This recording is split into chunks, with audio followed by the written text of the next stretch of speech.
हाँ जी सर, बोलिए। आवाज देखिए करने वाले हेलो हेलो। कल्याण संगठन का मैं महासचिव राष्ट्रीय आप सभी को संबोधित करता हूँ।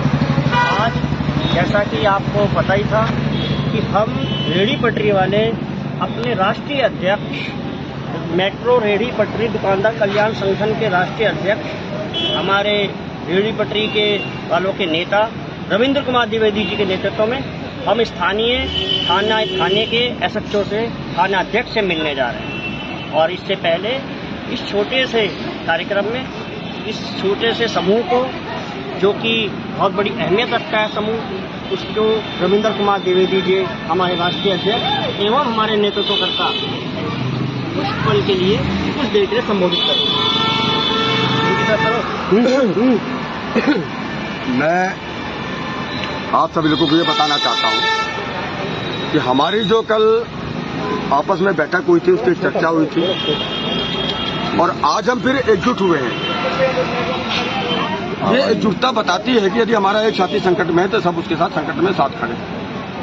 दूसरा विषय, दिल्ली विश्वविद्यालय के अंदर जो लगातार, चाहे वो पुलिस वाले के माध्यम से हो, चाहे वो नगर निगम के माध्यम से हो, या चाहे किसी अन्य माध्यम से हो, नई नई रेडियो का जो समूह उभर रहा है वो एक बहुत ही गलत परंपरा है। ये दिल्ली विश्वविद्यालय है, यहाँ पर संपूर्ण विश्व के विद्यार्थी पढ़ने आते हैं।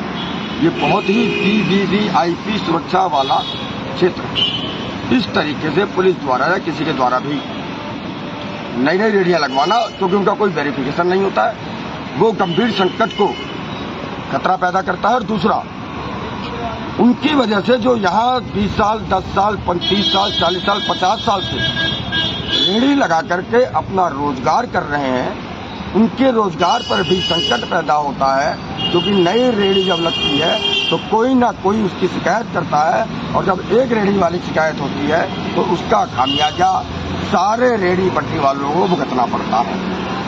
तो कल आपसे चर्चा के बाद आज अखिल भारत हिंदू महासभा के द्वारा दिल्ली, उत्तरी दिल्ली के डीसीपी, सिविल लाइन में बैठने वाले एसीपी साहब, आपके माननीय मुख्यमंत्री जी, माननीय उपराज्यपाल जी, इन चारों लोगों को ये ज्ञापन अखिल भारत हिंदू महासभा देकर आ चुकी है, जिसमें पैसे के लालच में आकर के जो भी अफसर, सहायक उप निरीक्षक, जोगिंदर ये काम कर रहा है, उसके खिलाफ हमने कठोर कार्रवाई करने की मांग की है। और जैसा कि 1 साल पहले शिव कुमार जी के विरुद्ध इसी प्रकार की एक शिकायत दी गई थी, और उसमें विजिलेंस जांच में हिंदू महासभा ने वहां बयान दर्ज कराया था कि शिकायत का उद्देश्य केवल और केवल दिल्ली विश्वविद्यालय परिसर में जो नई नई रेहड़ियां लगाई जा रही है पुलिस द्वारा, उस पर प्रतिबंध लगाना और दिल्ली विश्वविद्यालय की सुरक्षा व्यवस्था को पुख्ता करना है। लेकिन उस समय शिव कुमार जी अपने रास्ते पे आ गए थे और उन्होंने फिर आगे कोई ऐसा काम नहीं किया। लेकिन ये जो नए जोगिंदर साहब आए हैं, ये जो फिर से इस वस्तु को आगे लेके चल रहे हैं, फिर से पैसा लेके रेहड़ियां लगवा रहे हैं। अभी तो मुझे 2 बालक यहाँ मिले और कहने लगे कि जी मुझे यहाँ पर रेहड़ी लगानी है, ये मतलब ये कुछ बर्गर वगैरह की, सैंडविच की, तो उसकी परमिशन कौन देता है। मैंने उन्हें स्पष्ट कहा कि ऐसा कोई डिपार्टमेंट नहीं है जो इन कार्यों को करने के लिए परमिशन देता है, और कृपया आप इस विषय में मुझसे बात मत कीजिए।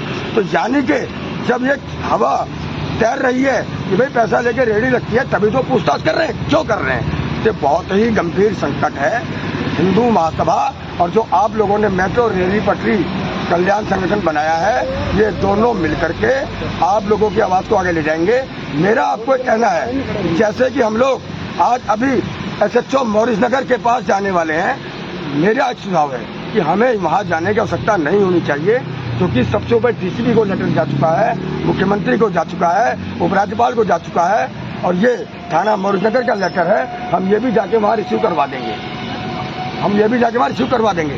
कार्रवाई वही होनी है कि लिखित में जो दिया गया है। हम 20 आदमी 50 आदमी जाएंगे तो भी, और 2 आदमी जाके रिसीव करा के आएंगे तो भी।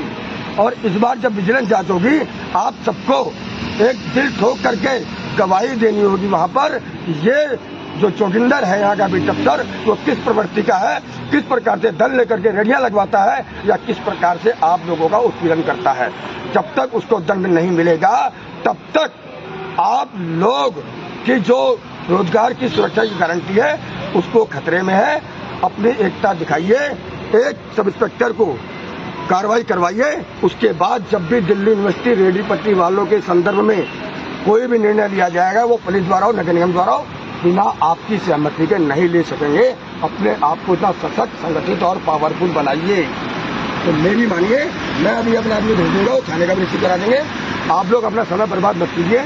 बस जब आवाज दें, जरूरत पर ऐसे इकट्ठे होते रहिए।